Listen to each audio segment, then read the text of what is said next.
All right. Good afternoon, everybody. Welcome once again to the Enhanced Sports Show and a pleasant Saturday afternoon to you all. My name is Lou Tenor, and I'll be here until 6 o'clock before Rizal McGee takes over his fine show, which you can catch every Saturday from 6 to 7. And when Kevin Dixon returns, he'll be on his show on Monday nights from 7 to 9, I believe. Before we begin, though, of course, the number is 512-543-4662. Again, 512-543-4662. And you can check us out on YouTube. Just go to YouTube and type in theenhancedsportshow.com and you'll be there. Before we begin, of course, I want to take a second or two to send the condolences to the families of the passengers who perished in the flight on Wednesday, flight 5432, that crashed in Washington. 64 people were killed on Wednesday evening, and our hearts go out to the families of the victims. So I just wanted to send our prayers out to that. And going forward, in case anybody new comes in, I want to make this more like a more balanced show. So like, when new comes in, like if I'm doing a football topic, then do your question about football. If I'm doing one for basketball, then do a basketball topic. I mean, because jumping all around, it's just gonna make this show, well, should we say, a little disorganized? And I want to keep a more organized show, you know, as moving forward. So get your questions ready if you have any or comments and bring it up, but stick to the topic at hand, please. That's all I ask. Okay. So now I'm going to bring in the crew here. Well, partially the crew. Steve Davidson, are you there? Thank you. Steve,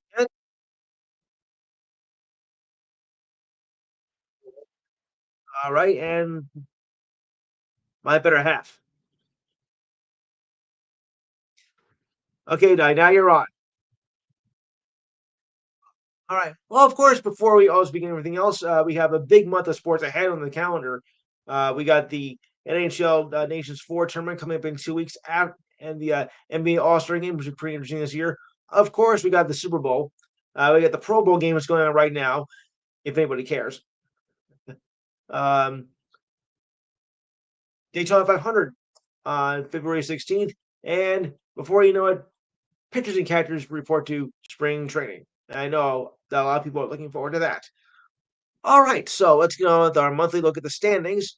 Uh, Thanks, Alex. All right, I'm gonna start with the NBA here. Oops, that's not one. Oh no, I'm gonna do the NHL first. I'm sorry, because I got some news with the NHL to begin with. All right, in the Atlantic, the Panthers are 30, 19, and 3, and their head coach just got his 900th win of his career just a little while ago. Good grief. They have 63 points. The Leafs are 30, 19, and 2, 62 points. Senators are 58 points at 27, 20, and 4. Yeah, the Lightning are 27 and 20 and 3, 57 points. The Bruins are 25, 22, and 6, 56 points. The Red Wings, decent at 25, 21 and 5, 55 points, excuse me. Canadians, 24, 22, and 5, 53 points. And the Sabres, last as usual, 20, 26, and 5, 45 points. Hey, Dominic Hasek, want to come out of retirement? Yeah, probably not. Okay. Capitals, Steve, you got to love this. 34, 11, and 6, 74 points. And Ovechkin is now just 19 away from breaking the record. He might do it this year. Maybe. Maybe. I don't know about this year, but he's close. All right. Canadiens are 32, 16, and 4, 69 points. The Devils are 64 points at 29, 18, and 6, but they're looking a little banged up right now. There's been injuries abound, and it might hurt him in the end. So we got to be careful on that. You'll understand what I mean, Diane, as we go along. Blue Jackets are 59 points at 29, 26, 19, and 7. Islanders, yuck, 23, 20, and 7, 53 points. My Rangers, 24, 22, and 4, 52 points. They are playing as we speak right now against the Bruins, and they just went 1-0. Thank goodness. The Philadelphia Flyers are 23, 24, and 6, 52 points. Sorry, folks. And The Penguins are 21, 24, and 6 at 50 points. They're in third. Western Conference Jets are 36, 14, and 3, 75 points. The Stars, 33, 17, and 1, 67 points. Right behind them are the Wild at 66 points at 31, 17, and 4. Avalanche are at 30, 21, 2, 62 points. Utah, which is still trying to get an official name, is at 51 points at 21, 21, and 9. I'll explain that too. The Blues are feeling blue at 23, 25, and 4, 50 points. The Predators, or the Yahoos, whatever you want to call it, are 18, 25, and 7, 43 points. And the Blackhawks, 16, 30, and 5, 37 points. Once upon a time, this franchise was actually good, folks. Believe me. And finally, yeah, I see it. I see it. I got it. I'm watching on my streaming service, and they're 90 seconds behind. All right, Oilers are 32, 15, and 4, 68 points. Golden Knights, right behind them, 66 points at 31, 16, and 6. Kings, 26, 17, and 6, 58 points. Flames are 57 points at 25, 16, and 7. Canucks, 23, 18, and 10, 56 points. The Kraken, which are in big trouble, 23, 27, and 3, 49 points. They're on the bubble. 46 points are the Ducks, 21, 24, and 6. Nothing to be quacked up about. And the Sharks can't get a bite at 15, 33, and 6, 36 points. And there's been a lot of trades going on, even though trade deadline is still about 6 weeks away. But Rangers made actually a good move as bringing an old friend back. I like it.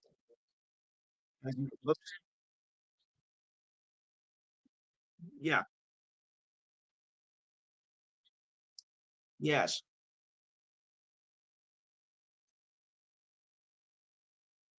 Yes.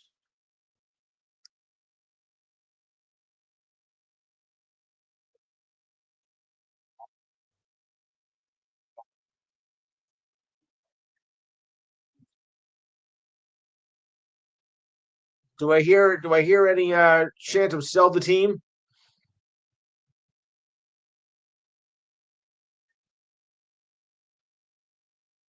Oh, of course.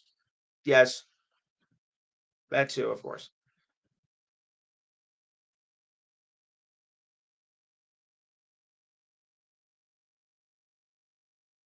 And there's no room for mediocrity in the sports world.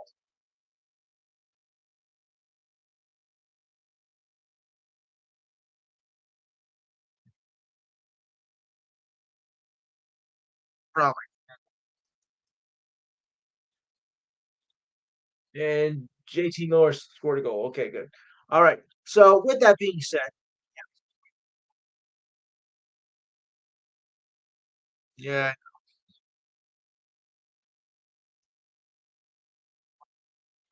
right. Mike and Greg, welcome to the show. All right. So anyway, as I was about to say, with hopes of them turning their season around and in a hurry, the Rangers bring back an old friend. The Rangers have acquired center JT Miller from the Canucks. Thank you. In a five-player trade, according to a Friday Evening Post from the Friday Evening Report from the New York Post, a very well-respected publication. Miller was with the Blue Shirts from 23 to 2013 to 2018 before being traded to the Tampa Bay Lightning right about the same time of year, back in February. Then he was traded to the Canucks, where he's been there since 2020 and won two Stanley. But the Canucks started in 2020. In 6 seasons, he's been with Vancouver. Miller's had the best of his career with 437 points and has gained Memorial Hart Trophy votes as the league's MVP on three separate occasions. Just my rotten luck. His scoring has declined since the start of the new year, but amid a conflict with center Elias Peterson confirmed the team.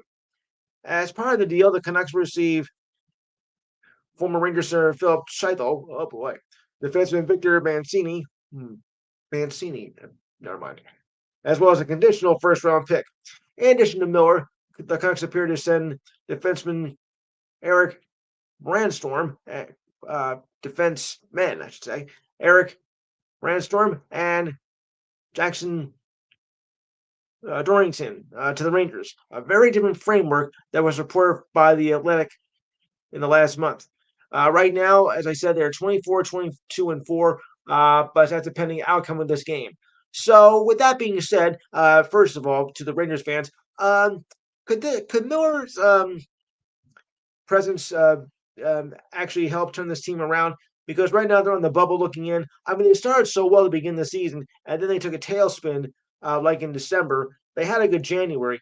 So with Miller, can that maybe turn the team's fortunes around and maybe try and make a run at the playoffs? It's a very tight race to get in the wild card spot now. I mean, they're not that far behind, even though they're like sixth in that spot. But can Miller's presence make a turnaround and maybe we can make a run here? Let me start with that with I'll start with that with Mike.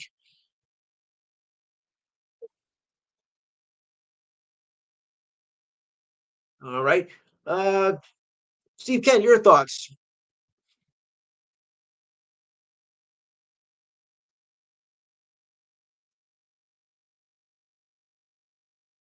Yes.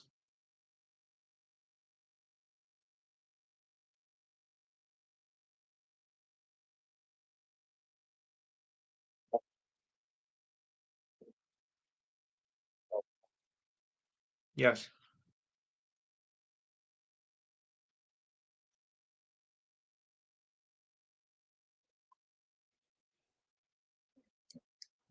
Right.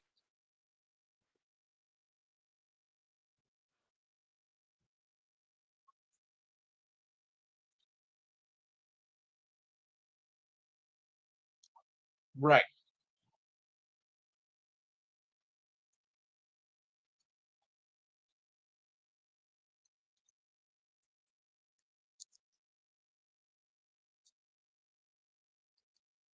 Yes. I see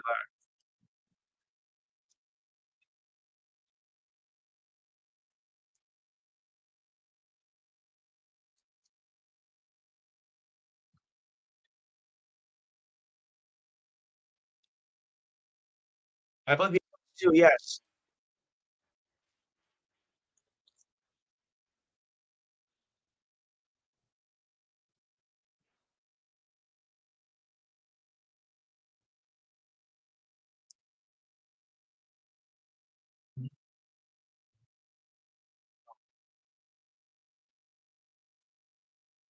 Yes.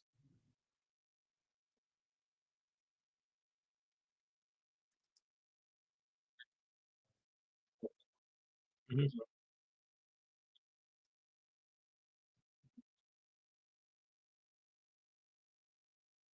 Yes.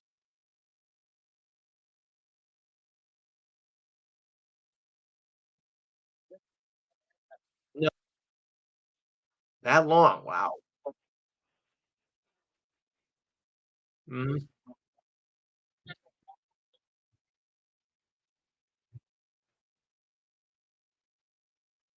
Yes.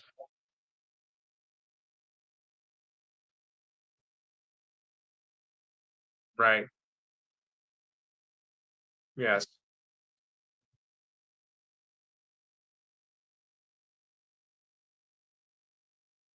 Mhm. Yeah. All right. Alex, your thoughts.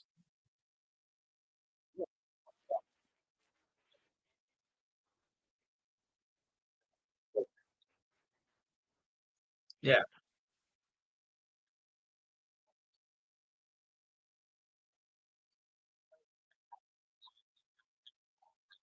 Chicago. Mm. Yeah.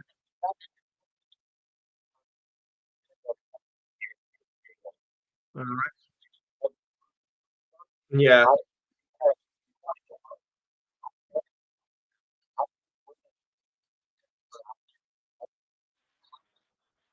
And Kreider needs work too. Yeah.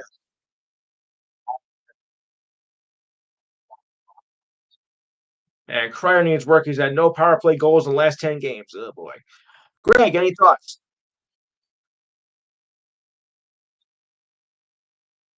Right. Greg, any thoughts?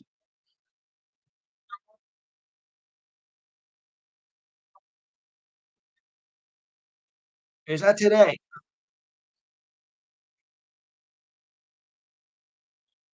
I don't do much of that, but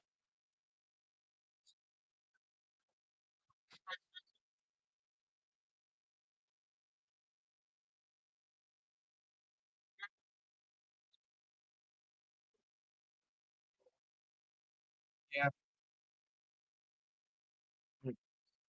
I'll get back. Right.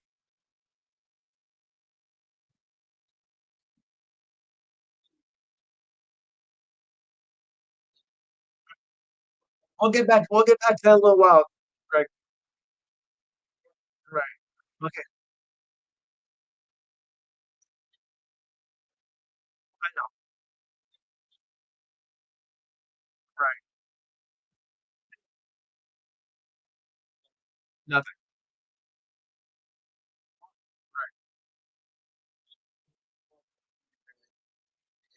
Oh, Boston just took another goal. Boston just took the lead 2-1. Right. Steve Davidson, your thoughts? Yeah.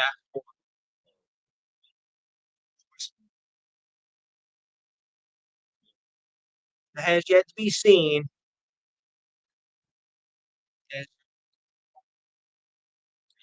Right. Right. All right. Well, I got more hockey news here.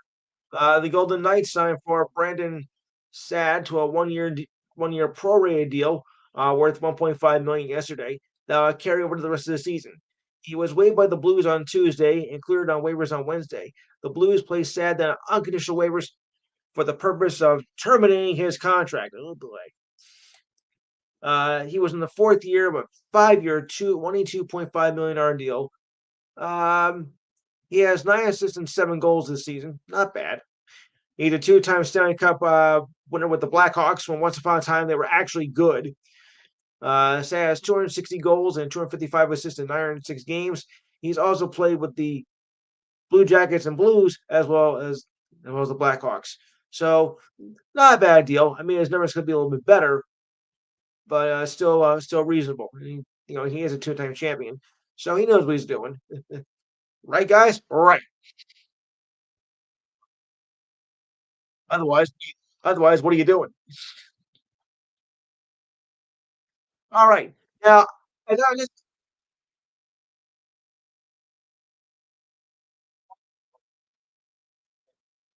yes.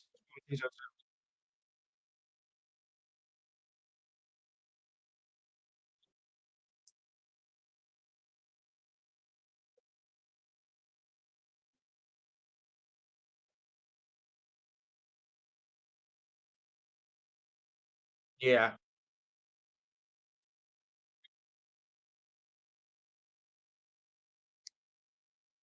obviously.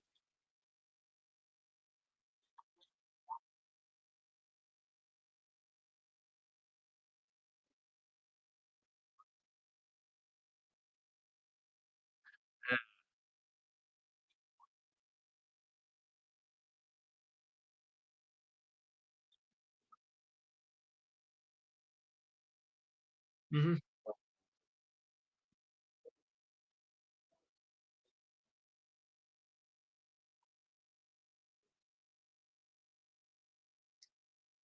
No.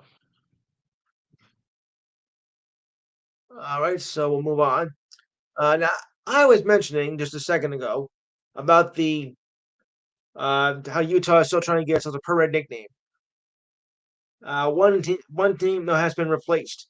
The name is Wasatch. That's named for the Utah Mountain Range. Has been swapped out with the Outlaws. The team announced on Thursday. The Outlaws will join the now known as the Utah Hockey Club and the Mammoth, which made the Final Four after a fan vote last year as the top three options. Fans will be able to vote during their current homestand, which is still going on right now. We listened to feedback, dug in through all the data from the most recent survey. The team said in a statement on Thursday. For the name, for the team name. It is clear that the Outlaws should be in the mix instead of the Wasatch, so we're swapping that out. The Yeti, a fan favorite, was dropped due to a trademark issue and to avoid confusion with an outdoor recreation product called the Yeti Coolers.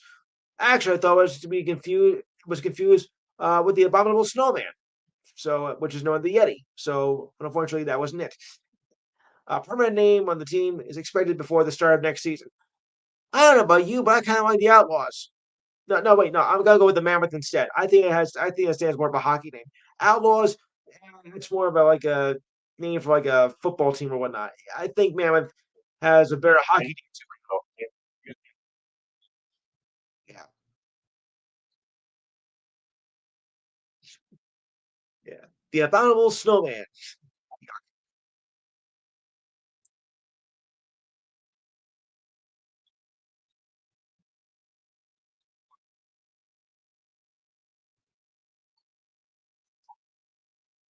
Yeah, Outlaws doesn't strike me as a hockey name though.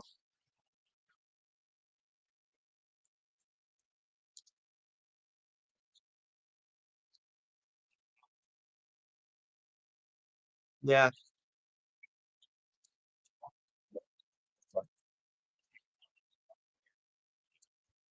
yeah. Yeah. As the old saying goes, what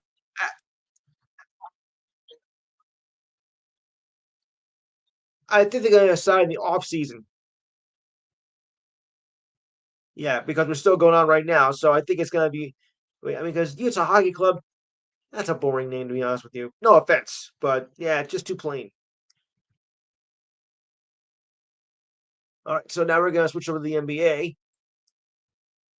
for the standings. All right, the Cavaliers. Now it's getting a little bit more tighter here now between the top threes here. So listen carefully. The Cavaliers still are the lead at 39-9. The Celtics are 5.5 at 34-15, but the Knicks aren't so far behind now. They're 32-16 and might make a run. Just when you thought the Cavaliers were going to run away with this division. Uh-uh. The Bucks are 26-20, 12 back, along with the Pacers. And the Pistons, very much improved, now at 24-24, 15 back. Okay, you're probably saying, come on, they're still 15 back. Yeah, but it's a lot better than when you were last year, when you only had about what, 5 games you won at this point in the season. So yeah, big improvement. I'm not saying they're gonna make it to an NBA final, but hey, anything is better than last year, right? Right. All right. Playing wise, the Heat are 23-23, 15 back, and Jimmy Butler gets his act together. Who knows? Yeah, like that's gonna happen. Sure. The Magic are 15 and a half back at 24-25.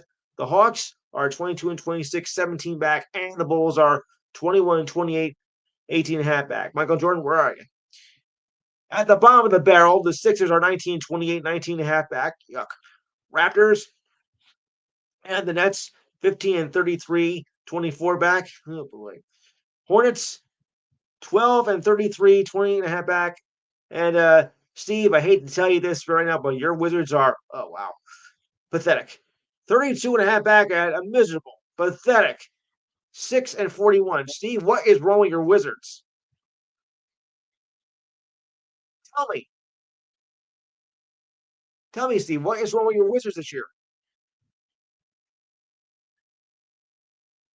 Yeah, you can say that again. Ah,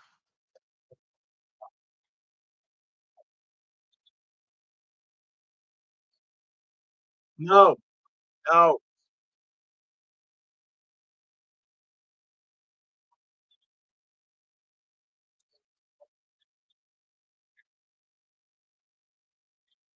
no, and I'm not. Hello, Roger. Yeah, yeah. There's bad, there's there's horrendous. Yeah. No, thank you.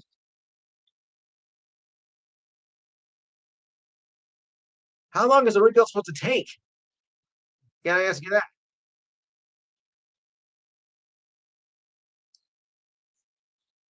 Right. Very.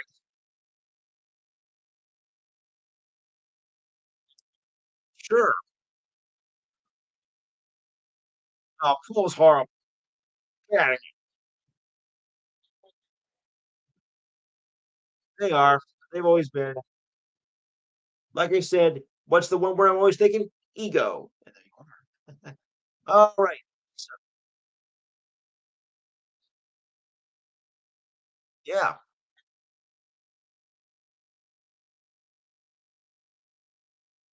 Mhm.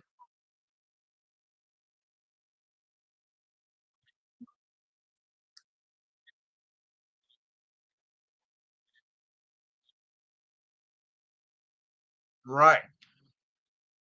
Hey, one trade can make or break a team right there. You can get a player and make it a good trade, and your team can boost up in the standings, or you can make a trade. It can be a lousy effort, and you fall further and further back behind. One trade can make or break a team. I know I think I'm crazy, but it's true. It's true. Yes,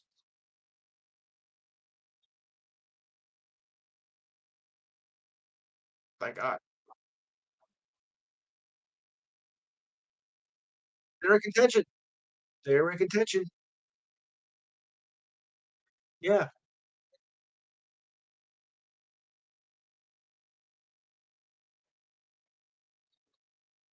doing pro.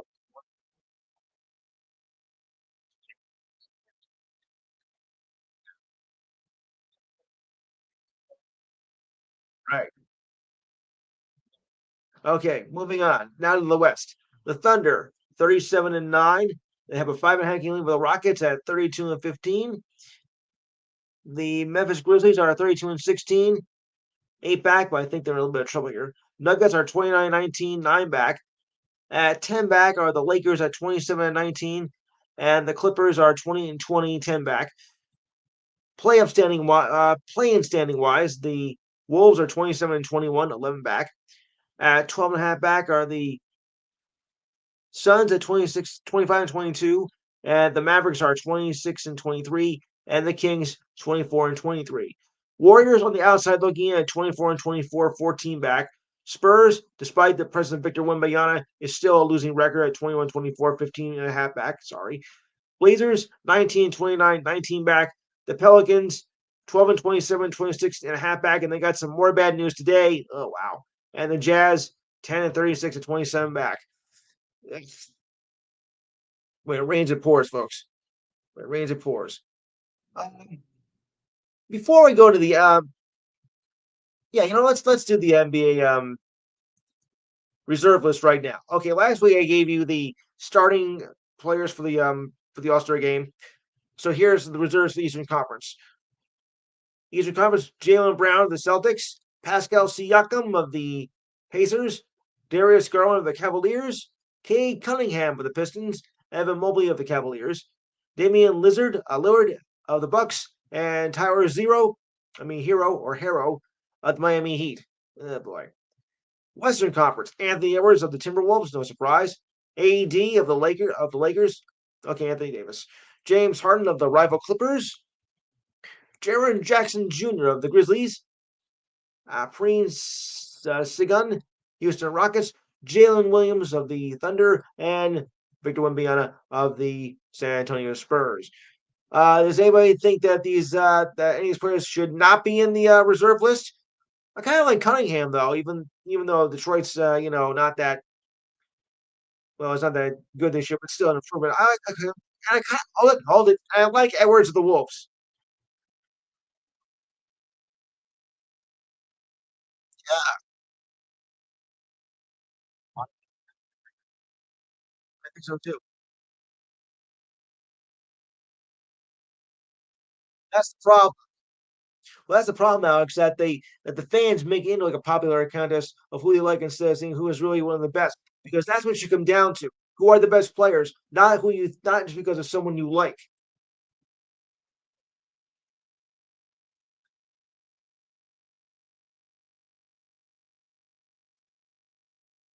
Right.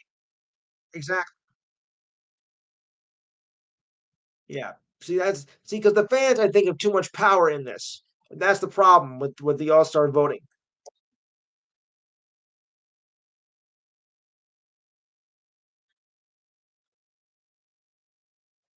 Yes, you do. I agree. I certainly agree. Y-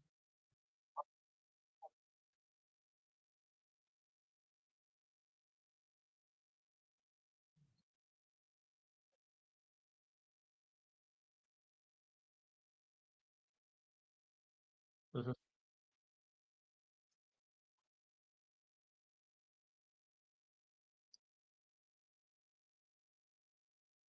Yes.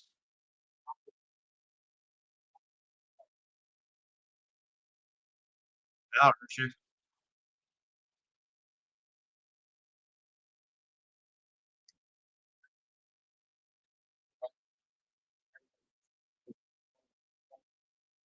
Oh, yeah.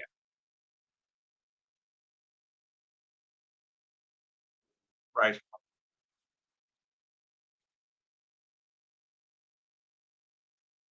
Yes. Oh,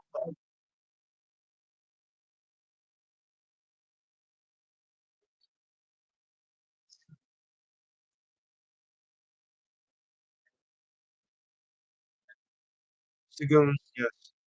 Mm. Yeah, I'm not crazy about him either.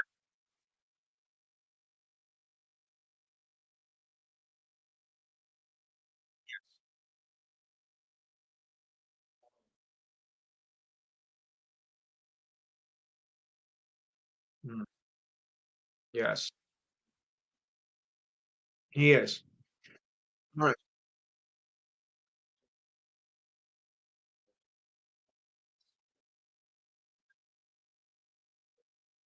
Right. Mhm.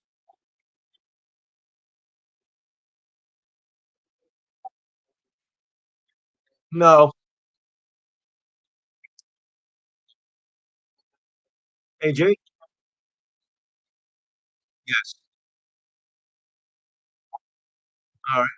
Okay, moving on. Um, first up, Roger, any thoughts on what we're just mentioning or no?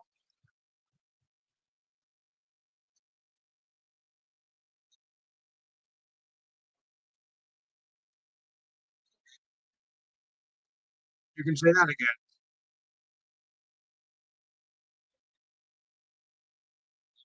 Yes.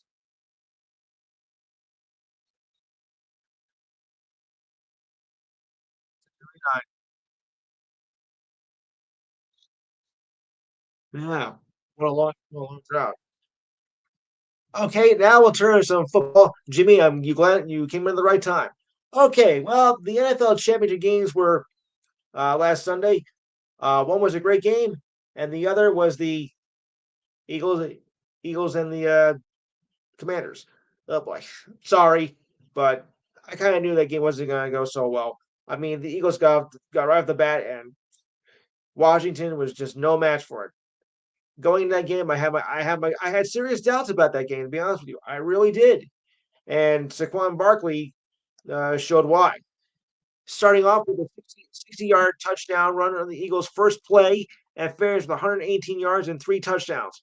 Jalen Hurts rushed for 3 touchdowns, and the Eagles headed to the Super Bowl for the second time in 3 years. Barkley is along for the ride and will face the Chiefs, who beat the Bills in a thrilling game last Sunday. That was a great game. And the Eagles set a record for the NFL championship game by scoring 55 points. That is the most points scored in the NFC championship game since the merger of 1970. What a coincidence! Same year I was born. Oops, sorry about that. So to reiterate what happened with this game, I'll give you the final stats here. I mean, this game was a mismatch almost from the beginning. I mean, really. Steve, I don't know what to tell you, but Washington just looked flat. I mean, I think they got a little carried away when they beat Detroit in the division game, but they just didn't have it. I mean, really. Had no steam in that game. Yeah,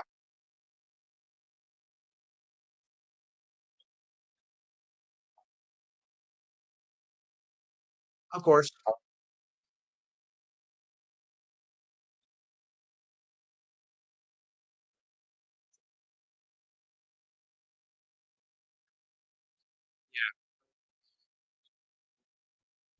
Right. Yeah.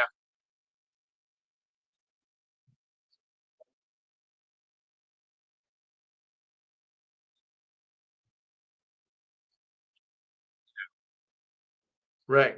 So let me just recap here what happened. The Eagles, like I said, 55 points, the most since the merger, beat up on the Commanders 55-23. Hurts and Barkley each rushed for 3 touchdowns to help the Eagles reach the Super Bowl. Jalen Daniels had 255 passing yards and a touchdown.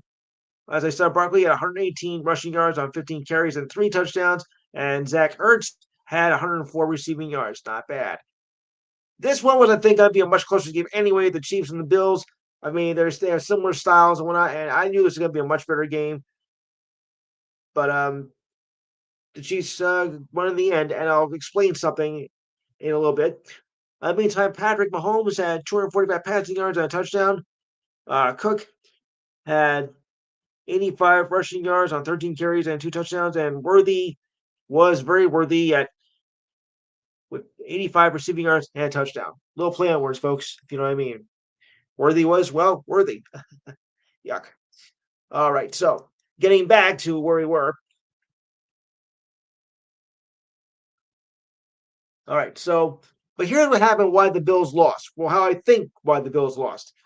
The Bills took a gamble and lost on a critical fourth down play and lost to the Chiefs in the AFC Championship game. The play involved a controversial spot that was upheld by a play review. The Bills led by 1 point at the time of the play, but lost 32-29 in the end. With the Bills holding the early lead in the fourth, they took a gamble on 4th and 1 at the Chiefs' 41-yard line. They called a quarterback sneak on Josh Allen. The Chiefs stood up. The Chiefs stood Allen up at the line near after the line of scrimmage, near line of scrimmage. But Allen gained just enough ground to reach the 40-yard line. So far, so good. Sideline judges appeared to show the ball did reach the 40-yard line, but a clear view of the ball was blocked from both angles and did not provide a more comprehensive review. Officials ruled Allen short of the field, then reviewed the play on replay. After review, referee Cleet Blackman announced the ruling on the field would stand. The Bills would turn the ball over on downs, though. After that, 5 plays after the turnover, the Chiefs' Patrick Mahomes scrambled for a 10-yard touchdown.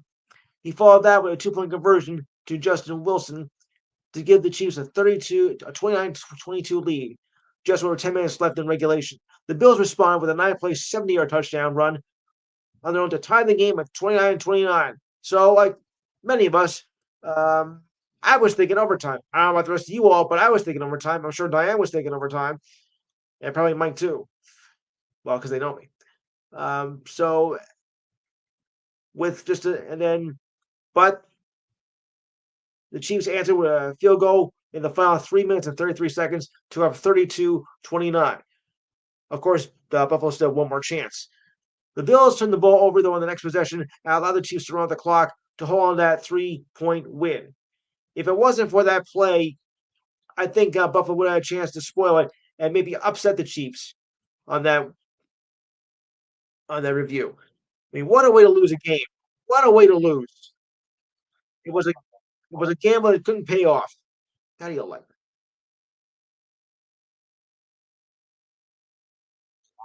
No,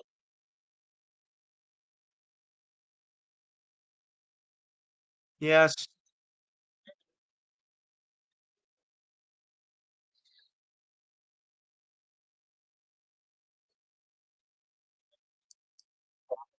right.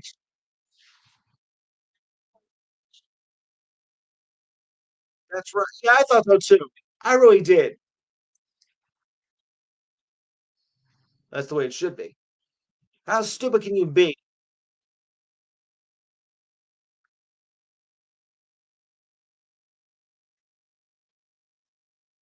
Yeah,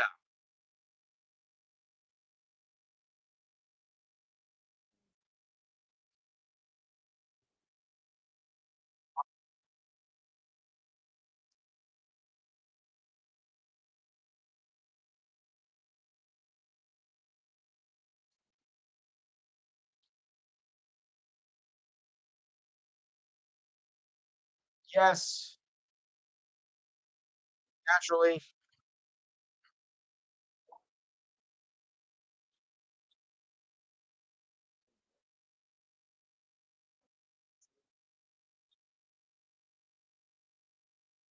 No.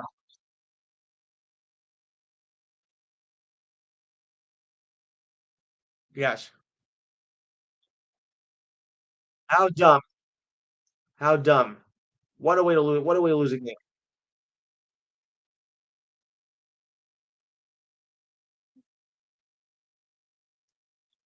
Yes. Yes.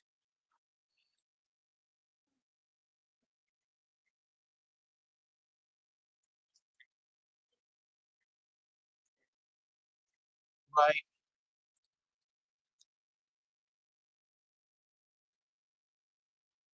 Roger Goodell. Huts.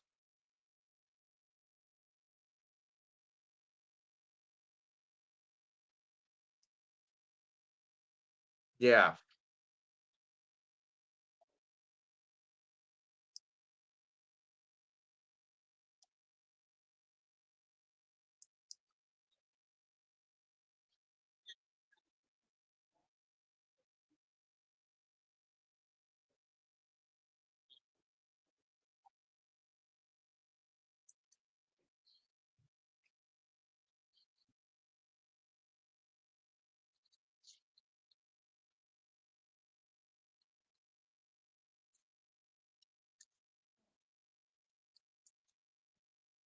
Yeah.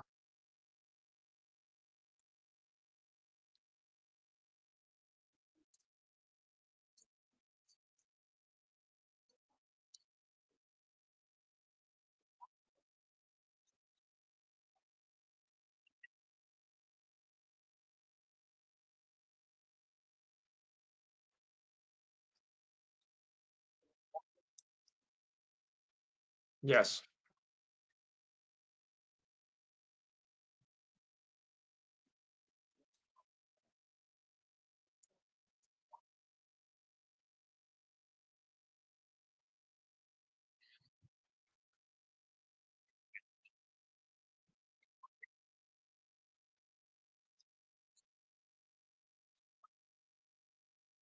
Right.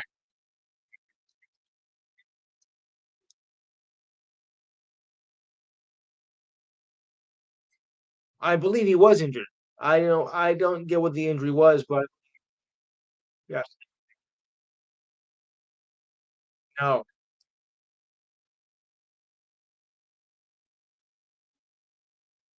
No.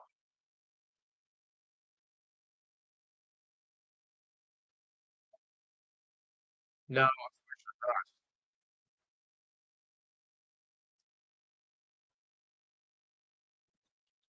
Right.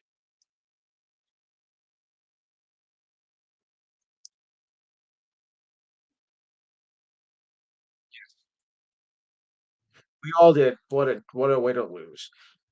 All right. So I know we don't really discuss much about the Pro Bowl, but they've made some new interesting changes to the event. It's a 2 day event, not 2 consecutive days, but 2 days total. In day one, the NFC dominated the competition thanks to Jared Goff and Justin Jefferson. What a shock. Of the six events of day one, the NFC secured a 14-7 lead ahead of Sunday's finale of the flag football game that will feature three additional events that conclude with that game. The skills competition began with a pass the test event that put quarterbacks' accuracy and trivia knowledge to the test. Okay, Jeopardy. Unfortunately, they were disqualified for not phrasing the form of a question. No, no, I'm kidding. I'm kidding. Lions quarterback Goff scored 3 points for the AMC with 44 points. Vikings quarterback Sam Darnold, you traitor, was second with 39 points. Oh, sure, he was horrible with the Jets, but now he's fine. Thanks a lot.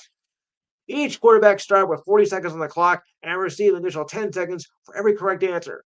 Targeting and the passing competition were awarded between 1 and 5 points. Next was the satisfying catches competition. It featured a wide receiver, a tight end, and a defensive back from each conference squaring off an obstacle course that requires the players to catch machine throwing passes from three different locations. I know, so that's kind of weird, right? Well, This is what they're trying to do to generate more interest for the Pro Bowl. Jefferson and the Vikings, the Cardinals, Trey McBride, and the Bears. I forget the Bears was scored with a minute 57 seconds in. While the AFC side of Bengals, Jamar Chase, Raiders rookie Brock Bowers, and Derek Singletary Jr. of the Texans came on at 2 minutes and 6 seconds. Uh, Guys, I'd like to welcome back an old friend of the show if he's there. Gerald, are you there? Welcome back, buddy. It's nice to have you. Nice to have you back. So we're just discussing the Pro Bowl game. Yep, go ahead.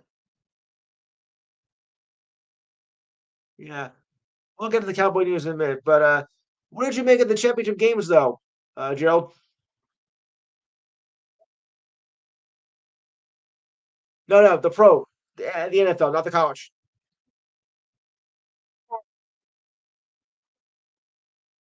Mm, really? Bruins are 3-1 now. Yuck! I gag.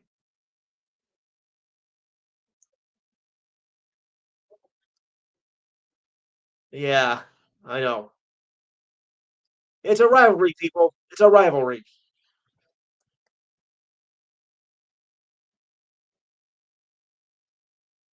Yeah, he's gonna do. Oh, I do have news on Dallas, but I'll get to that in a little bit. But I do have something. So just hang tight.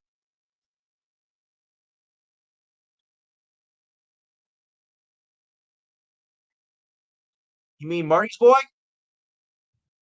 You mean Marty's boy? Yeah. All right. So anyway,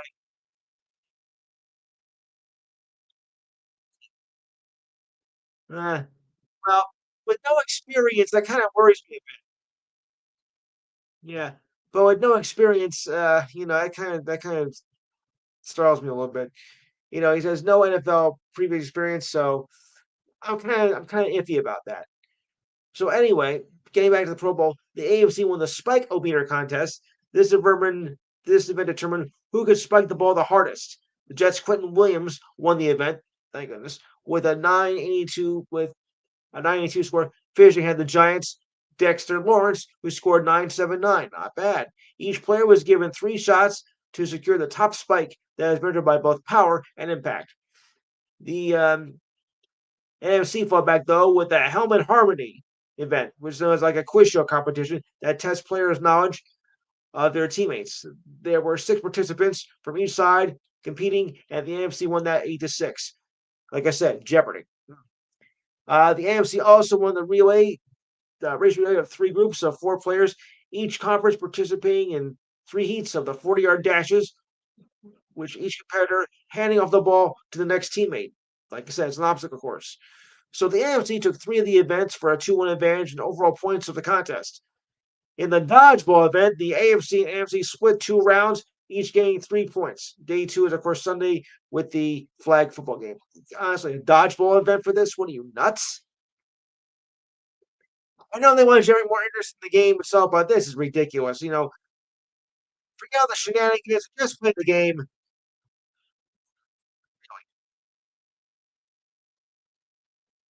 Right. Yeah. Well, there is a word for that, people, and the word is gimmick. That's what they're trying to do. They're trying to come up with several gimmicks to try. Yeah, okay. Good. Yeah,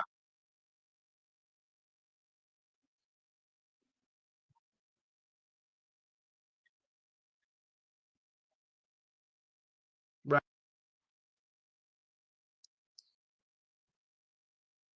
Yeah. All right. So now we'll go to the NFL awards nominations. I should have done this last week, but we ran out of time. So I'm going to do this right now. Where is that now? And then we'll do Steve's report and then Diane. So just hang with me, everybody. Okay. All right. NFL. Okay. NFL award nominations. Listen carefully. AP Most Valuable Player. That's Associated Press. Actually, they're all Associated Press. Okay. Most Valuable Player. Josh Allen of the Bills. What a shock. Saquon Barkley of the Eagles. Joe Burrow of the Bengals. Jared Goff of the Lions. Lamar Jackson of the Ravens. Steve Davidson, who do you got?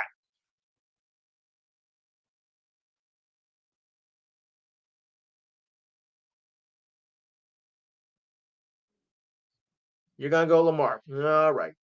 Uh, Steve Kent, if you're still there.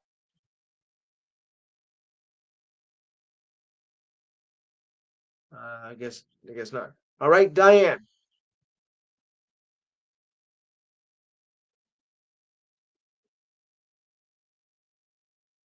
No full one. Alex.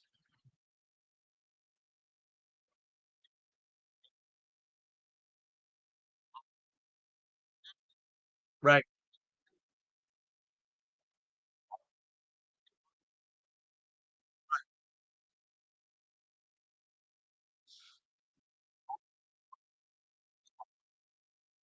Mike. Roger. Roger.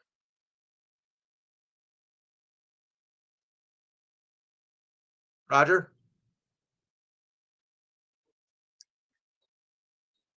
And Jimmy.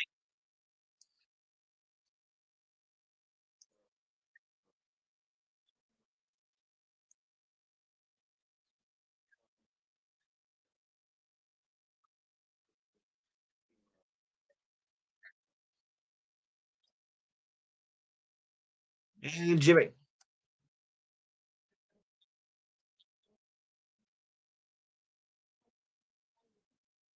Yeah. I'm gonna go Barkley as well. All right, moving along. Defensive player of the year. Zach Braun of the linebacker for the Eagles, Miles Garrett of the Browns, Trey Hendrickson of the Bengals, Patrick Sertan of the Broncos, and TJ Watt of the Steelers. Steve.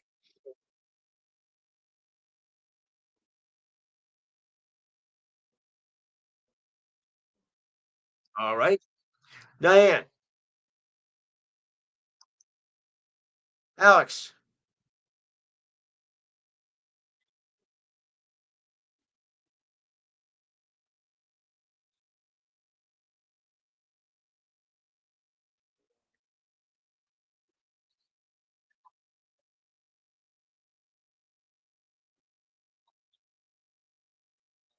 Okay.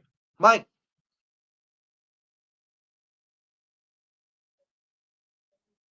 Roger.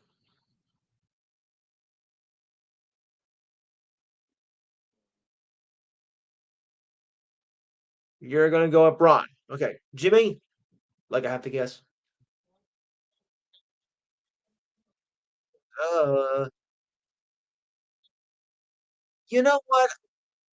I'm going to go out on a limb and I'm going to say Sertan because the Broncos have really stepped up the game this year. So I'm going to take a chance on that. All right, now, offensive player of the year. Saquon Barkley of the Eagles. Well, these are good. These are good ones here. Saquon Barkley of the Eagles. Joe Burrow of the Bengals. Jamar Chase of the Bengals as well. Wow, teammates.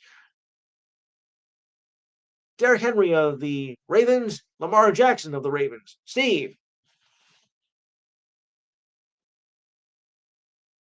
Diane. Mike. Okay, okay. Alex. Roger. And Jimmy.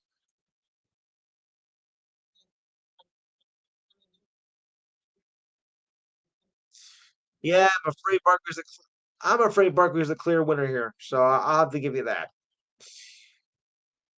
Yeah, Barkley's had a phenomenal year. All right, yes, right, okay,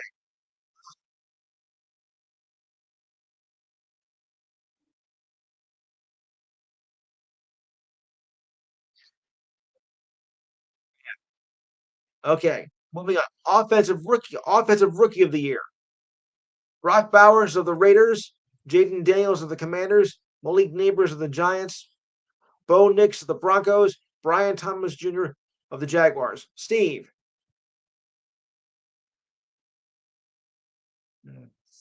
Diane. Alex. Offensive Rookie of the Year.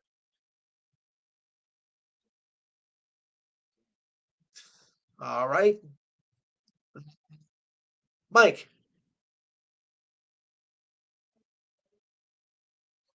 Roger.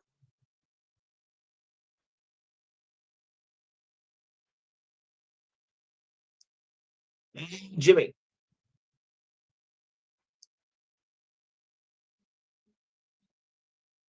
I agree.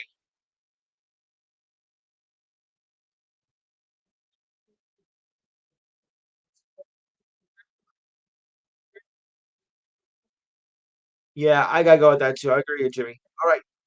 Defensive Player of the Year. Cooper DeJean of the Eagles. Braden Fisk of the Rams. Quentin Quentin Marshall Mitchell of the Eagles. Chop Robinson of the Dolphins. And Jared Verse of the Rams. Steve. Diane.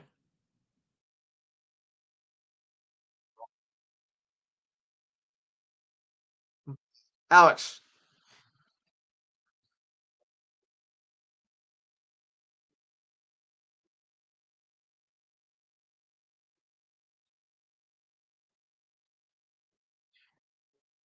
Okay.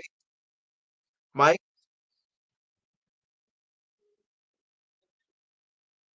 Roger.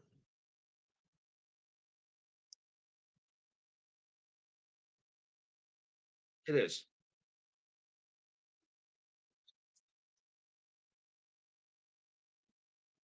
Hey, Jimmy.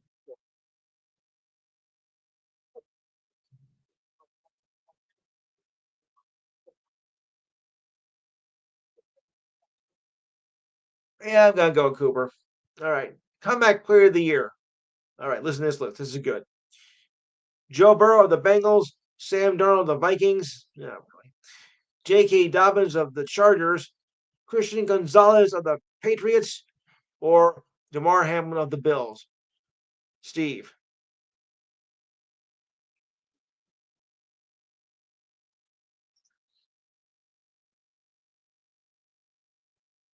Diane. Diane.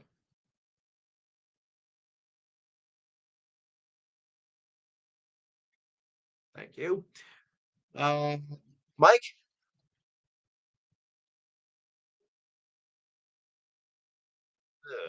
Alex.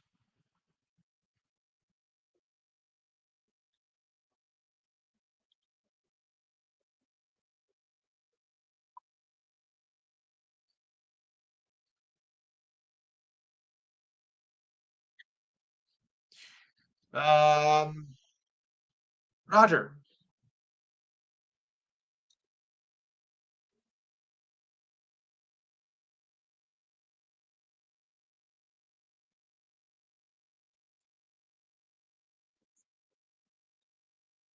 Okay, and Jimmy.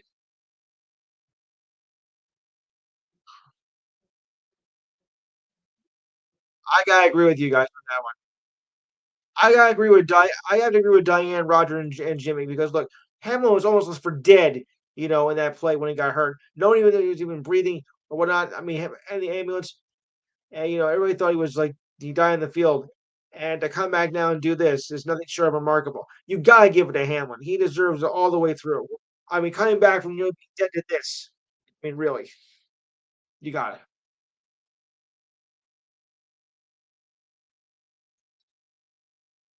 Yeah. Yes. Okay. And last but not least, Coach of the Year, Dan Campbell of the Lions. Oh boy. That's the head coach. They're all head coaches, by the way. Kevin O'Connell of the Vikings, Sean Payton of the Broncos, Dan Quinn of the Commanders, Andy Reid of the Chiefs. Steve,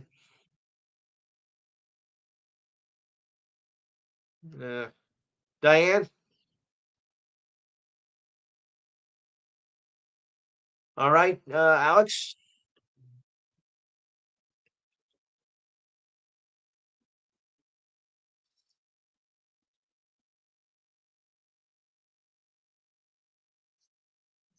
All right. Mike,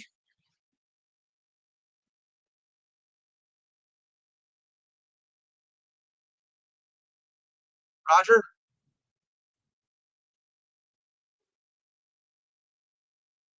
and Jimmy.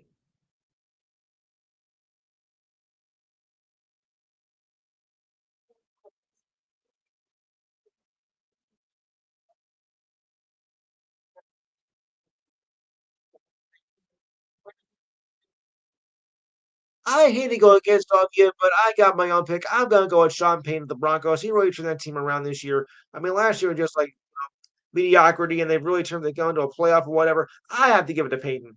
I'm sorry.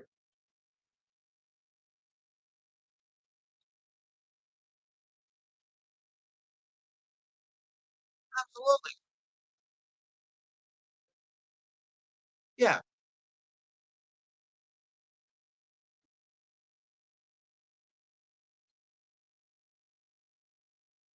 By the way, hold off your predictions on who is going to win the Super Bowl till next week, okay? When we do our Super Bowl pregame, just to let you know that. All right, Steve, your WWE UFC report. Go.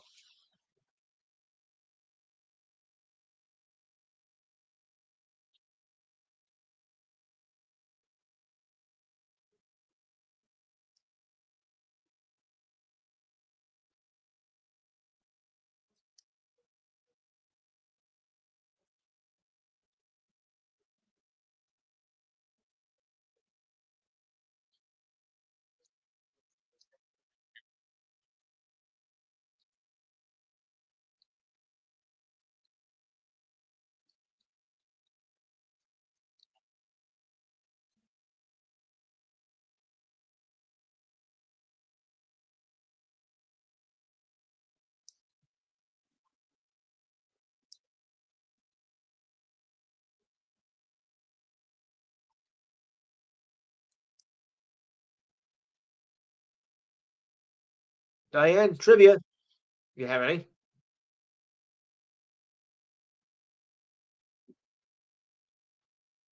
All right, that's fine.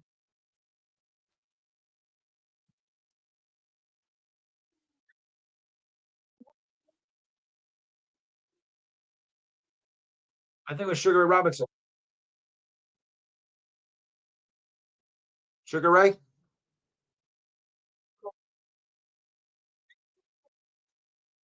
Okay. Okay. Anything else, Doc? Oh, okay.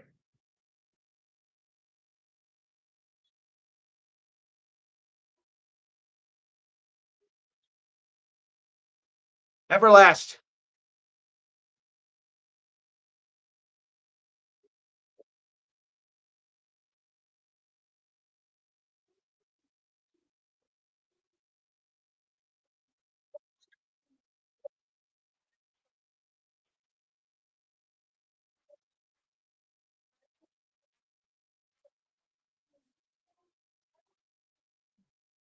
Ooh, Thriller Manila.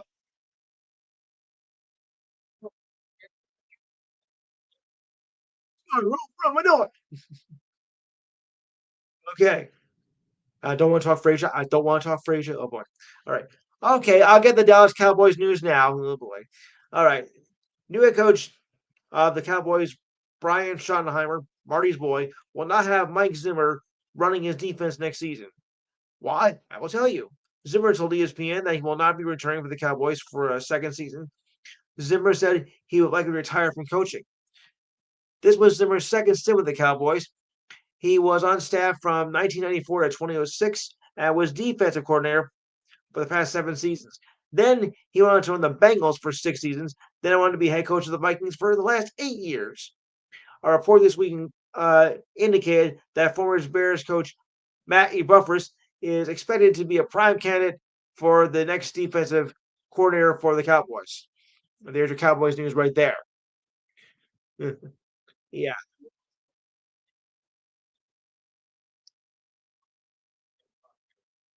Yes. The idiot of the week.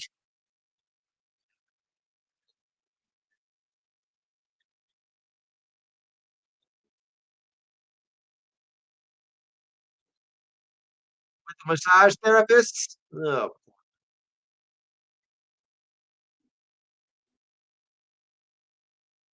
yeah. The story might be a little bit too graphic to discuss in this show, so I might wanna leave that, as minimal as possible. Ugh, I mean, really, what a dope.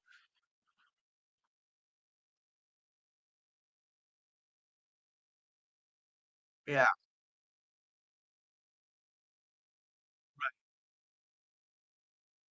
Yeah, sad, but also comical in the sense too. Oh, boy. Alright, so yeah, okay. So, okay, I wanna turn to tennis for a minute because we had the men's finals of the Australian Open last week. Jannik Sinner defeated Alex Zverev in the Australian Open final. Hold on. The defending champion, and world number one, Sinner retained his men's title. The Italian took it 6-3, 7-6, and 4 sets with a tiebreaker, and 6-3 at the Rod Laver Arena, Melbourne. It's Sinner's third major title and Zverev's third major final loss. And Sinner is only 23, so he's got, I think, a good career ahead of him. There were two matches going on Sunday for Sinner. The one where he played against Zverev, which ended pretty painlessly, and the one he had with Carlos Alcaraz, or I say Alcatraz, will be playing for the next decade, or to see who can win the most Grand Slams. That's going to be a battle right there, folks. For better or worse, one of the legacies of the Big Three era of the Joker, Federer, and Nadal was increased attention to that career number and decreased attention hundreds of everything else. Okay. Where this race goes nextly is likely to be determined by court of arbitration or sport, which could rule in favor of the World Anti-Doping Agency in its appeal of a decision to not suspend Sinner for two positive drug tests last spring. Like, yeah, but that was a disaster. That was a whole, Alcars, who holds the edge in head-to-head 6-4, and was up 3-0 against Sinner last year, according to accounting for half of Sinner's losses all season. Wow.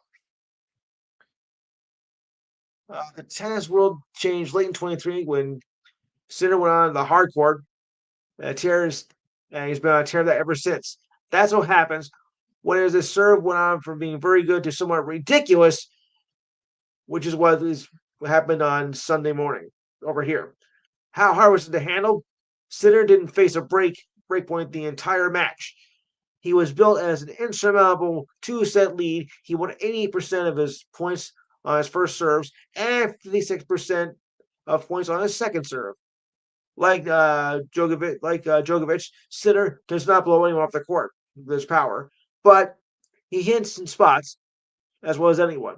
Zverev could not get a good measure on where Sinner was going, and the Italian was serving so close to the lines it would have not really made it really not have mattered if he had.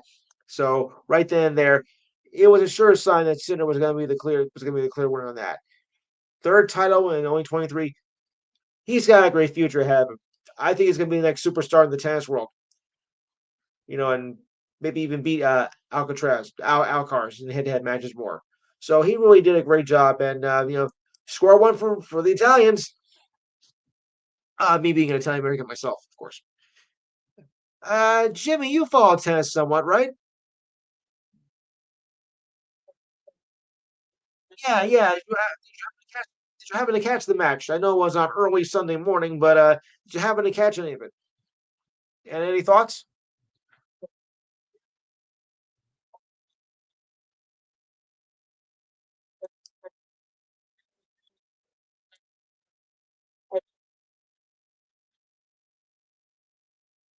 Yeah.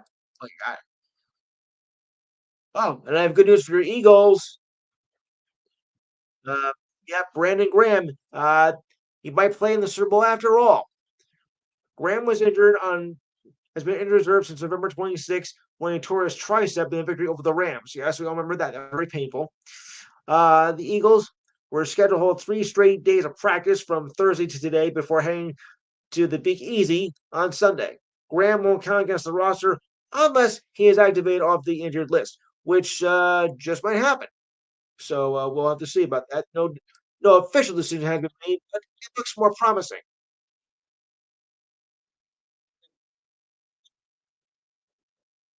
Yeah,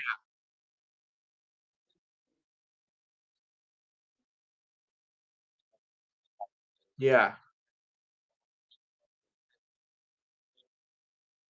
Right. It's the guy. Yes. Right. Oh yeah. So I would have bang. Yeah. So after the Eagles beat the pants off the Commanders, Graham was going forward. NBC Sports Philly had eggs the next day to determine if a return of just 11 weeks after the injury was possible. Graham was one of the heroes in the upset win over the team I call them, the Patriots, in Super Bowl 52. Graham's strip sack of Tom Brady with 2:16 left in the fourth quarter and went up 38-33 is still one of the Eagles' most iconic moments in any time of the season. I know you do, Jimmy. I know. I didn't see that truck coming in that one either. So Graham was playing at a high level before the injury. He had 3.5 sacks, a forced fumble, 6 tackles for loss, 7 quarterback hits, 2 pass knockdowns, and a partridge in the pantry. In 11 games, an average 28 snaps per game. In his last game, Graham increased his sack count to 76.5, moving him ahead of Clyde Simmons with 76 even, third in team history. Now only Trent Cole with 85.5, and a record that I don't think is ever going to be broken. Reggie White with 123. That record will not be broken. I can say it right now. Forget it. But Graham does hold the record for postseason record with 5.5 sacks. That's not bad.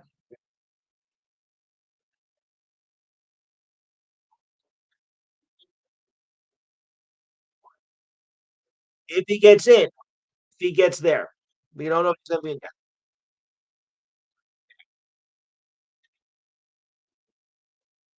Absolutely. Of course.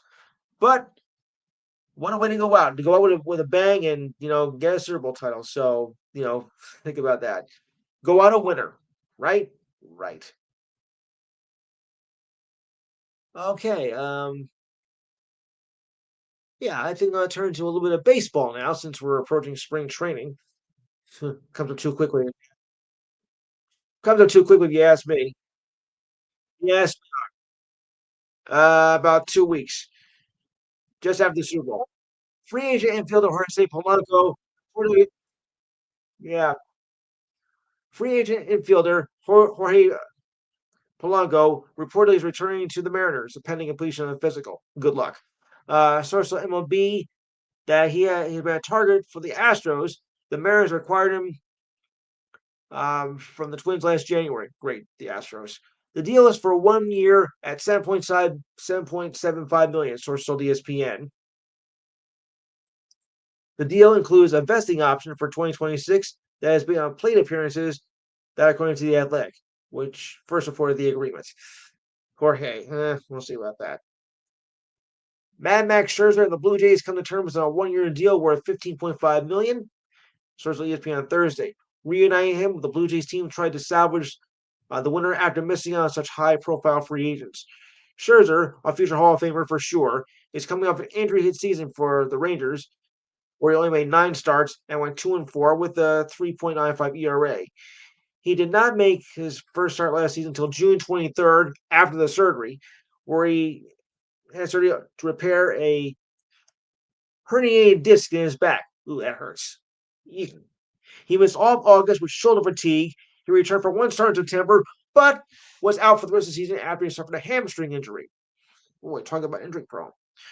The Blue Jays will slot Scherzer with the rotation pending the completion of physical with such veterans as Kevin Guzman, Jose Barrios, Chris Bassett, and Bowden Francis, who was one of the best pitchers down the stretch last season. So, hey, does the Blue Jays look like they might be a dangerous team with Scherzer coming in? What do we make of that? Well, this game is over.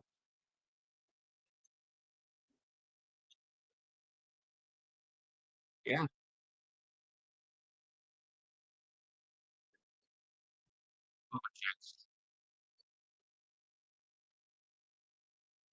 I'm sure.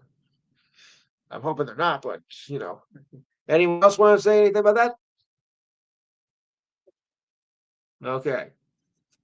Uh, longtime infielder, longtime infielder and outfielder Adam Fraser will rejoin the Pirates in a one-year deal. Terms of the deal were not disclosed, of course, but multiple reports put the value at just over 1.5 million. Frazier was a six-round pick by the Pirates in 2020 in 2013 and has played there from 2016 to 2021.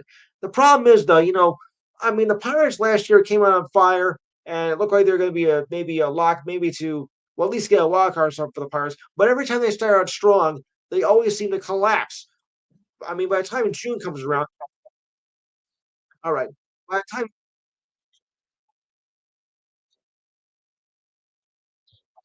money isn't everything,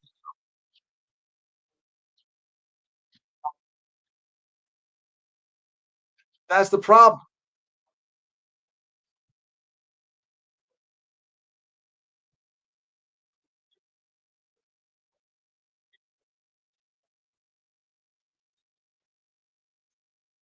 They never do. I mean, in April they're fine, but when you get to June, they're already like 10 games out, and it's fall for a sinking ship.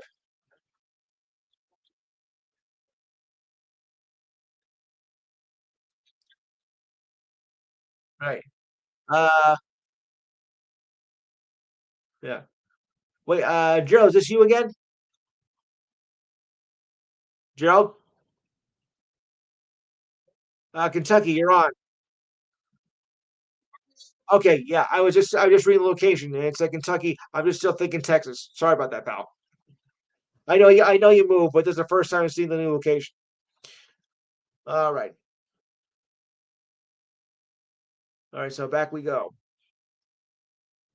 And right-hander reliever Ryan Stastny signed a one-year deal with the Mets. Stanek posted a 1-0 record but this ERA though is a little shaky. 6.6 and 17 relief appearances with the Mets. Adams acquired from the Mariners.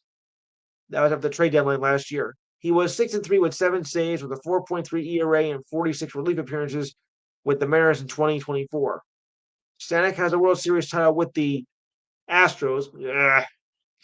With a 17-17 record, an ERA of 3.65 and 401 career games with 56 saves for the Rays, Marlins, Mariners, Astros, and Mets. You know how I feel about the Astros after 2017, folks, right? That ERA though is very shaky though. A 6.6. I mean a 6.06. That doesn't sound like that is that can bring them any success. I mean that's a horrible ERA. That is not great. That's not. Yeah, that ERA's got to go down, or else they're not going to have much of a chance. Right. Well, let's just hope that for their sake, that it won't be as bad. But, ugh, 606. Yeah, most pitchers be back in the minors with an ERA like that. Okay. And the Rays are agreeing with Han Sun Kim to be their shortstop this season, as per probably ESPN and the Tampa Bay Times on Wednesday. It's a 2-year deal worth 29 million, but includes an opt out after the first season. Now, why would you sign for two? Kim will make 13 million this season and 16 million next season if he does not opt out. He could also make an additional 2 million with incentives this season. Kim is coming off shoulder surgery and is expected to return to the lineup in May. He declined a mutual $8 million option with the Padres in November and became a free agent. Kim suffered a season-ending injury with his shoulder in August while on a dive back to first base.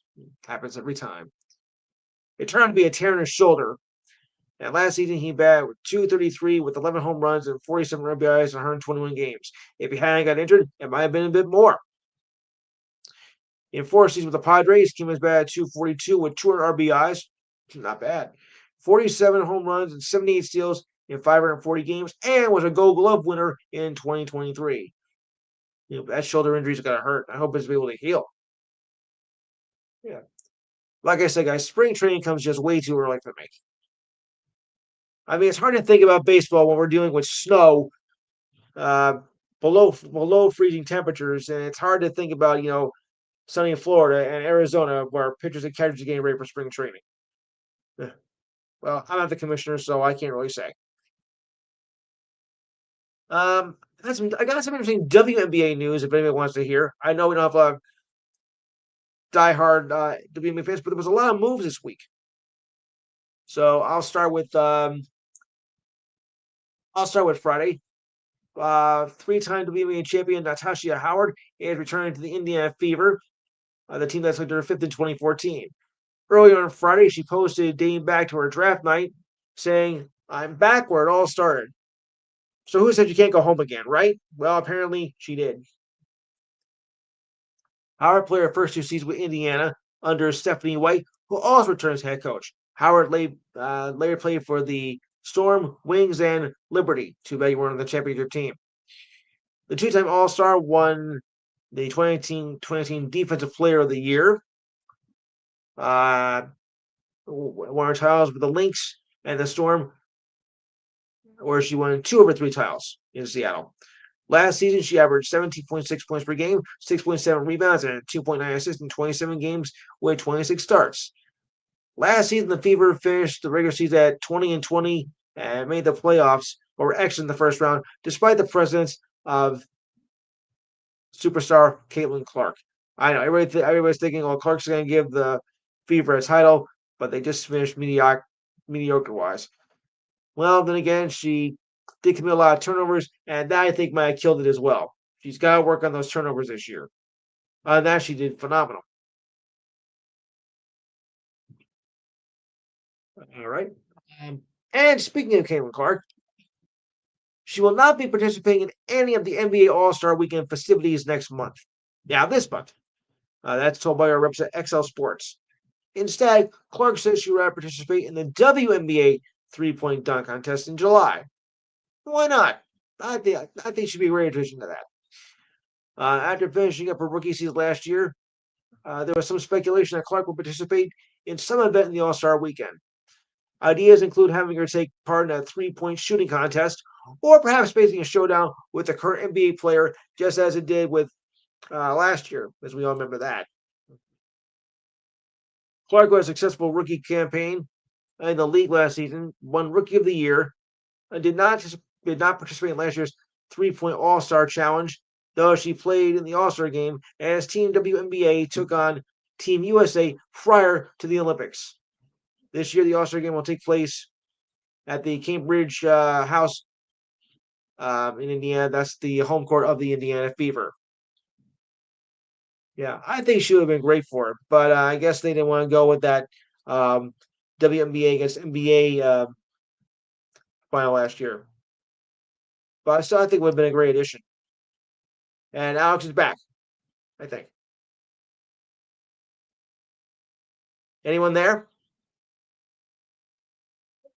Okay, speak up, guys, okay? So I can know you're there. Okay, good. Okay. Okay, I thought we had some dead air. All right. And I think I got a real good feel good story here of the week. You're gonna love this. All right. WNBA superstar Angel Reese showed gratitude as she surprised her mother with a surprise birthday gift during her podcast. Boy, everybody's got a podcast, I think, nowadays. Reese gave her mom, Angel Webb Reese, a birthday cake, then followed up with a huge gift. She said, "You said if you got your mortgage paid off, you would retire or choose to work if you wanted to. So I got good news. Your mortgage has been paid off." Her mother was so overcome with emotion that she nearly dropped the cake. Then she broke down as her daughter embraced her. Now that has got to be something. It's worth noting that WNBA players don't make multi-million-dollar deals like their NBA counterparts do. Reese signed a 4-year rookie deal with just over $324,000 with the Chicago Sky. She'll make at least $100,000 with the new unrivaled league, which starts this week. and numerous other deals with Reebok, McDonald's, and other products. However, Reese has always made sure to pay tribute to her mother by wearing her number 10 uniform. That was also the uniform of her mother back in the day. In her rookie season, she averaged 13.6 points per game with 13.1 rebounds and finished second in Rookie of the Year voting. Reese has set records for rebounds in a season and double doubles by a rookie, by any rookie. That's gonna be very nice, though. You just to do something like that for your mom or dad. I mean, that's really something. That is that. I mean, if that's not a good news story of the week, I don't know what is. You did it for mom. You came through, and that is very deserving. I'll say one thing, Mrs. Reese, you got quite a door there. Very nice, very nicely done. Yeah, I was like, that is a very heartwarming thing to do. All right. Oh, I got some other yeah, WNBA news. Kelsey Mitchell will be returning to the Fever, thanks to both sides reaching an agreement, and appears to be just excited as Fever staffers welcome her back to the Gainbridge Fieldhouse. I'm a Fever girl, said Kelsey. Again, said Kelsey on her X account. So to my fans and to the basketball world, I'm excited to be here and excited to be back. And Indy has been good to me. And hopefully I can pour in and give the same. So here's to being a Fever girl. This will be Mitchell's eighth season with Indiana. She was second overall in 2018. Her teammate, the lovely and talented Caitlin Clark, was just excited by the development and reacted with a short but sweet story on Instagram, praising what she believed was all in all the likelihood of a new deal. And kind of think of it, I kind of thought the same thing too. I kind of thought, yeah, 95% chance she's coming back to the Fever, and most of us, I think, can agree on that. Those of you who follow WNBA, of course. All right, so back to some. Yeah, Jimmy, go ahead. You gonna mention something?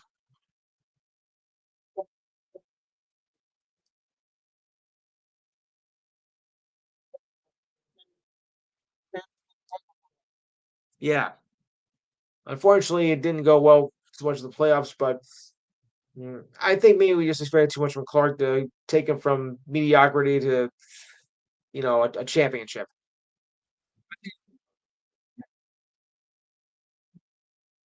No, very very rare. Absolutely, absolutely. I mean, give her time. All right, turning back to yeah,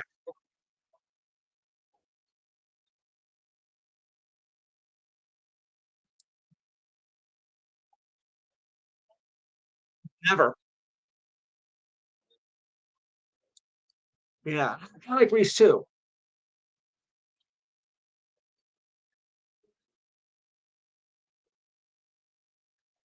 Yeah. Well, if you saw what she did in college, I mean, of course, that's at the stage for that right there. Okay, so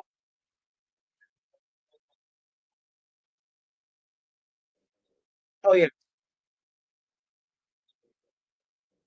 right, yeah. All right, so back to football. The Chiefs opened up as a slight favorite against the Eagles to win Super Bowl 59. Then again, that was told back on Monday. Sportsbooks' ESPN bet had the over-under at 49.5. The Chiefs beat the 49ers in overtime in last year's Super Bowl, which was a doozy. Um, the Chiefs were underdogs when they beat the Eagles in 2023.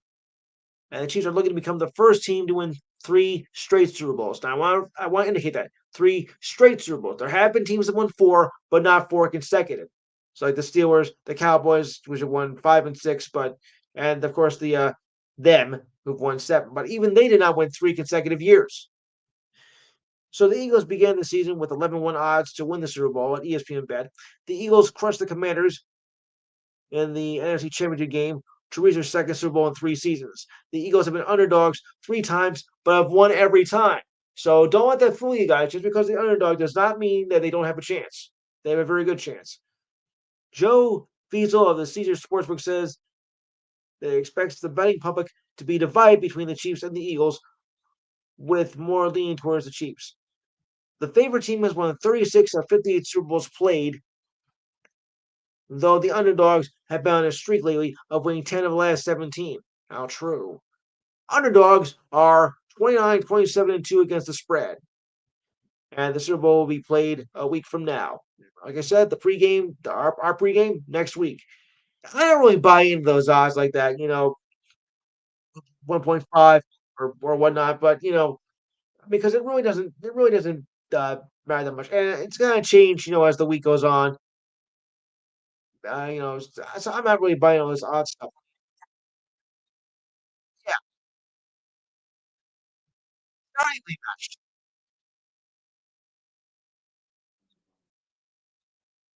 Yeah.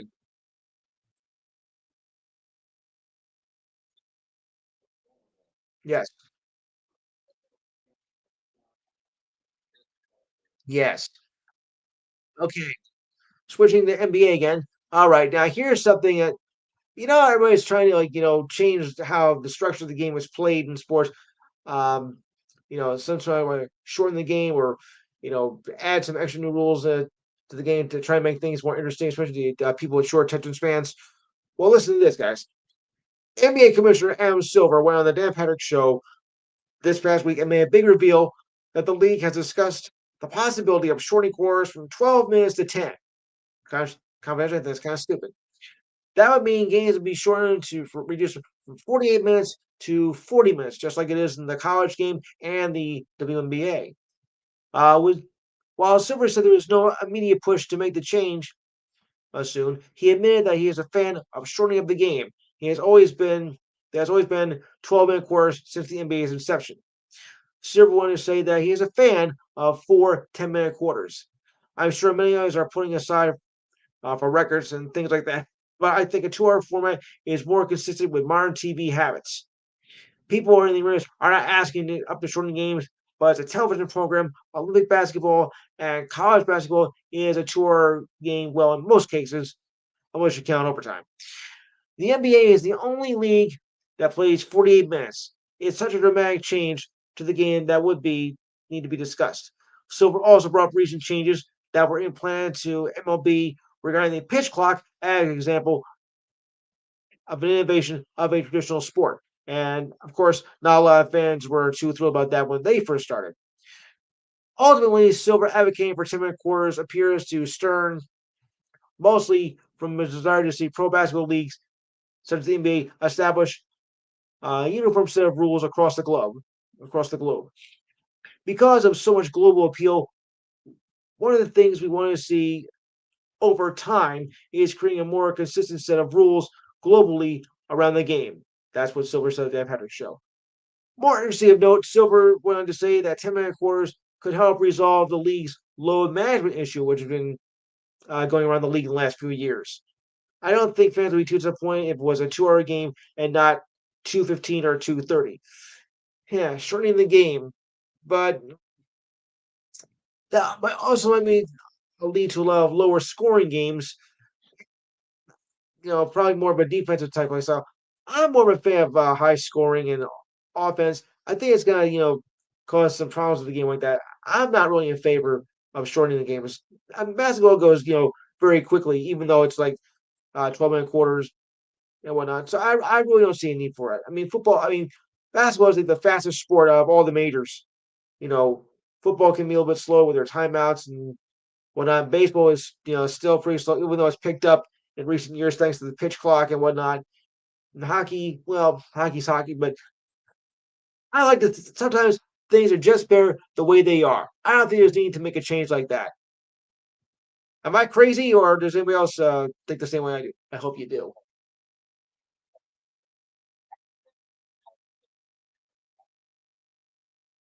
Thank you.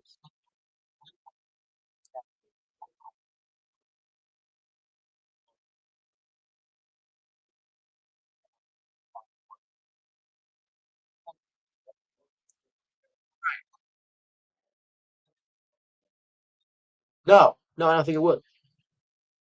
I think it'd be even more problems.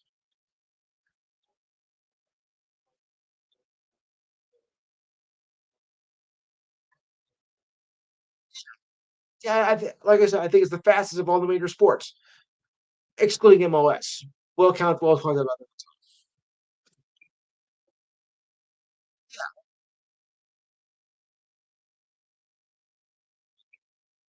Right. Or as Freeman say,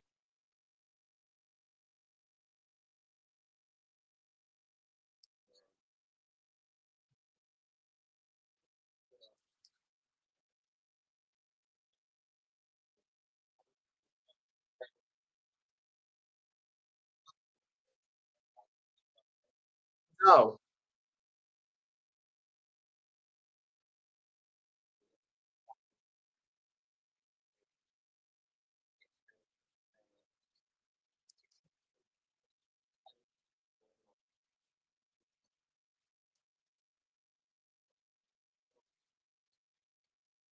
And the international game too, Roger, because the international clock, the international games like for FIBA, they have 10-minute quarters as well.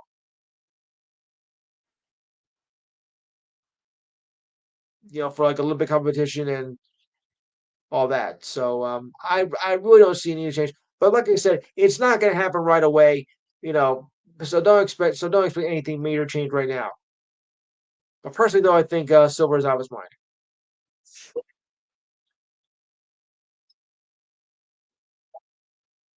Yeah.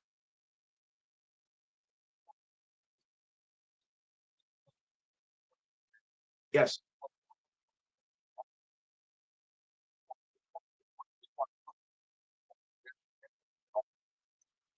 What's that? Yeah. No.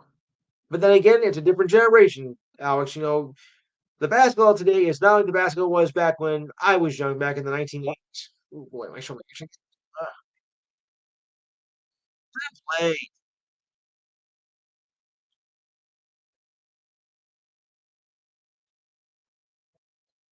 Yeah.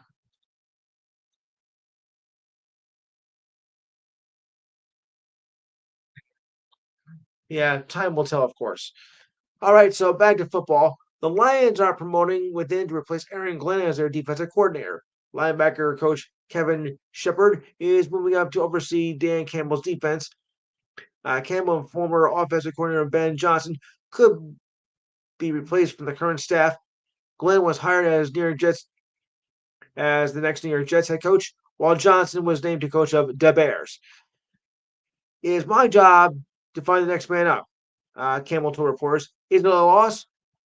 Yeah, but yet we move forward as the train keeps moving." Former Saints head coach Dennis Allen was considered a strong candidate, but ended up going to Shepard anyway. During Shepard's playing days, he earned all SEC honors at LSU and was part of the national championship team in 2007. I remember that. Okay, good. Rangers scored a goal. It's now 4-2. Hurry up. Selected in the third round of the 2011 draft by the Bills, Shepard also played for the Colts, Dolphins, Giants, Bears, and of course, Lions. Yeah, but Detroit's been doing well the last couple of years, and I think they're only going to get better. They've come a long way from becoming in the doldrums, which wasn't that long ago. So I think this is going to help. I think it's going to help Detroit's defense a lot more. So we'll see. Yeah.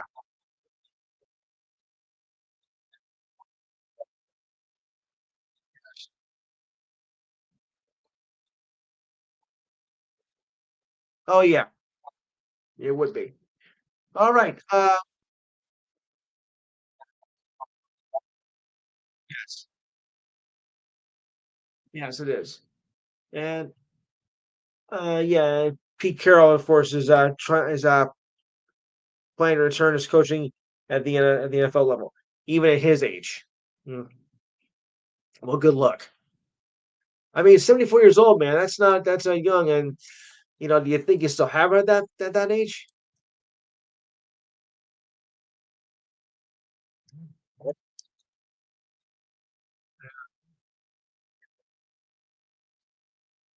I give him 3 more years.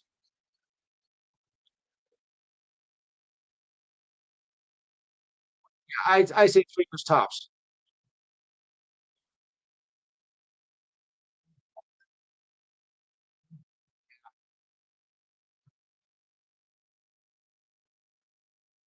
Yeah. All right. A couple more notes here. The Reds are finalizing a deal with the Giants for left-hander Taylor Rogers, according to Fanside and ESPN.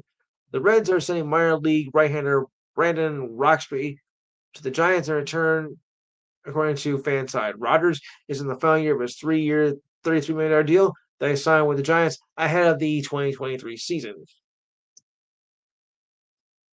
He is set to make $12 million this season. He went 1-4 with a 2.40 ERA in 64 relief appearances last season with the Giants. Overall, he's 20-34 with a 3.34 ERA with 83 saves with 509 appearances in relief. Though he played there with 4 teams, most notably with the Twins from 2016 to 2021. Rogers is a twin brother of Tyler, who has been with the Giants for the last 6 seasons.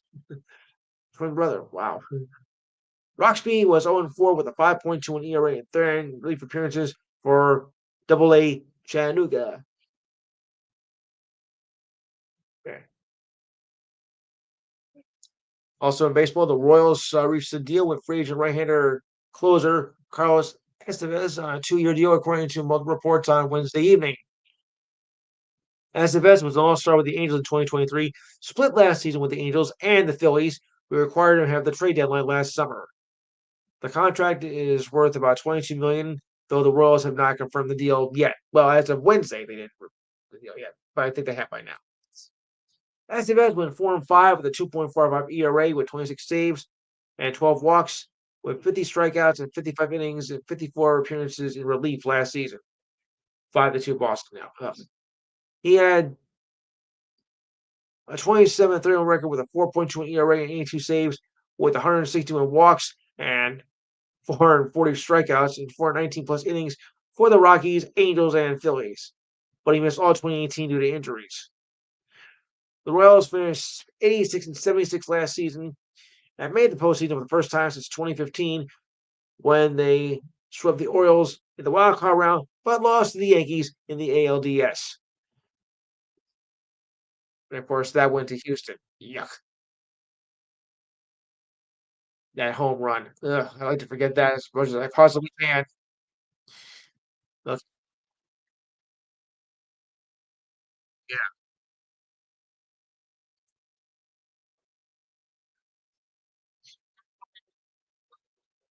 right.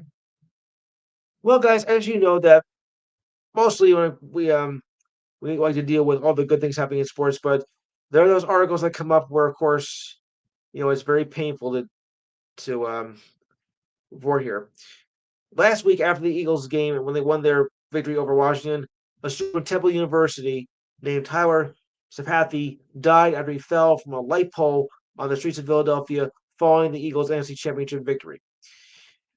University President John Fry wrote in a statement saying it is with deep sadness that we write to share the news that Tyler died as a result of his injuries and passed away on Tuesday.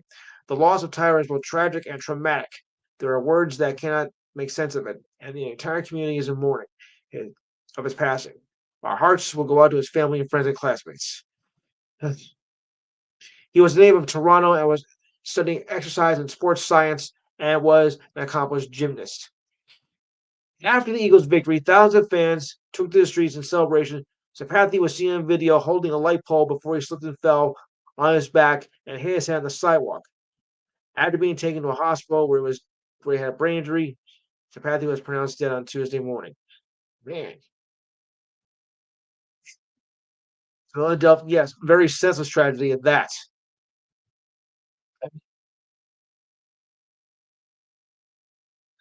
Yeah, which is the wrong way to celebrate.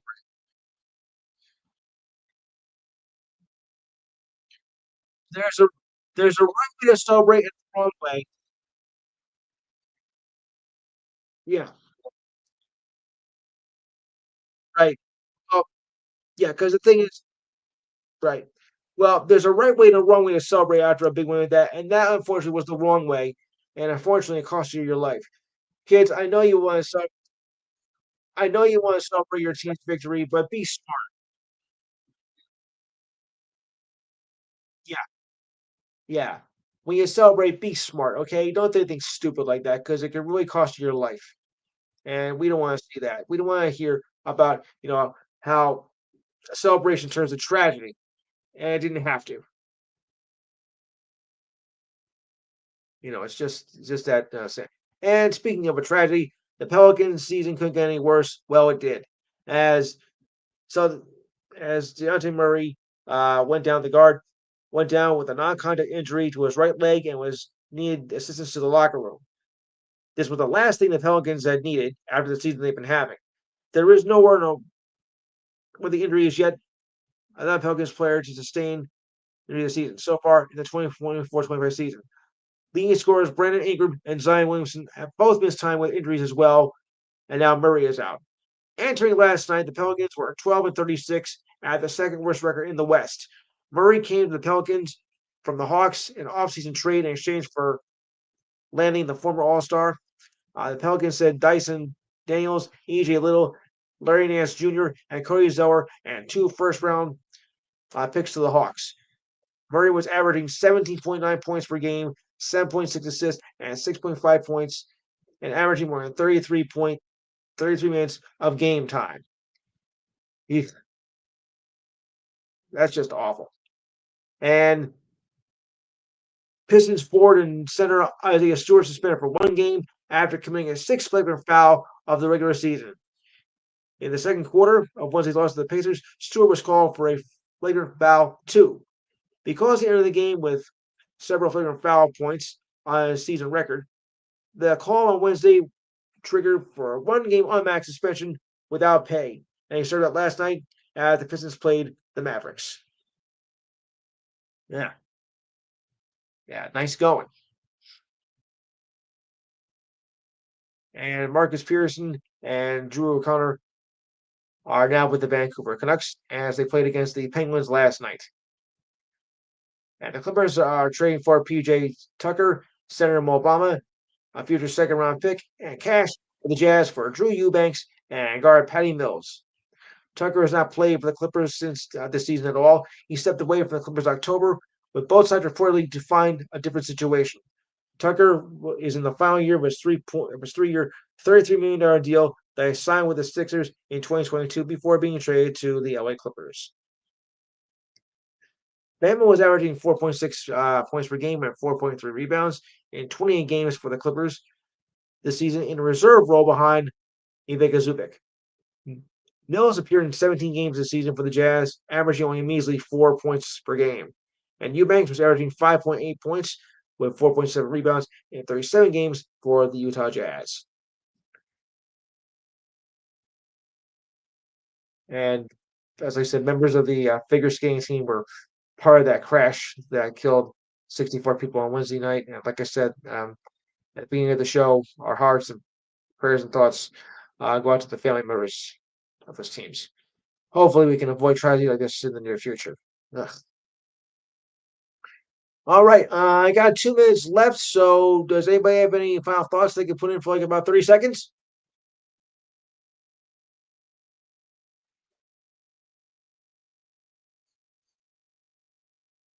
Exactly. Yeah, right. Exactly. Do you think? Yeah.